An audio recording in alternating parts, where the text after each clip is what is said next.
గెలుపు ఓటములకి ఎవరు అతీతం కాదమ్మా. గెలుపు ఒకవైపు ఇప్పుడు చీకటి గురించి చూస్తేనే మనకు వెలుతురు విలువ తెలుస్తుంది. ఇది ఈరోజు నేను అందుకే చాలా గొప్ప వాళ్ళందరూ అన్న మాట అది. So unless and until you go down you will not understand the importance of coming up. For every action there is an equal and opposite reaction. So the faster you go down అంత ఎనర్జీతో you come up. So whenever you lose you have to know that you will win immediately again. కొంచెం time పట్టొచ్చు. It could be the next day or it could be a few next year. It just take time. మన పని మనం చేసుకుంటూ పోవాలి. తర్వాత decision అనేది మన చేతుల్లో లేదు. Some times it is your day, some times it is not your day.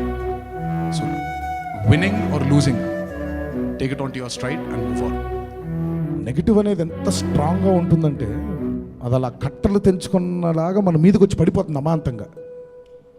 Positive thinking is something which slowly gross in you. చాలా పురాణాల్లో చూసినా కూడా చెడు మీద మంచి గెలవడానికి చాలా కాలం పట్టింది.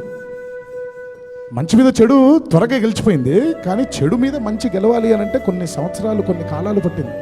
ఈ ప్రపంచాన్ని, ఈ భూమిని వదిలి వెళ్ళిపోవాల్సిందే. ఎవరూ శాశ్వతంగా ఉండలేము. శాశ్వతంగా ఉండేది ఒక్క పేరు మాత్రమే. అలాంటి వ్యక్తులు చాలా అరుదుగా పుడుతూ ఉంటారు. ఒక మహాత్మా గాంధీ ఒక అరుదుగా పుట్టినటువంటి శాశ్వతంగా పేరు నిన్ను అలా ఇంకా భారతదేశపు చరిత్ర ఉన్నంత కాలం ఉండిపోయేటువంటి పేరు.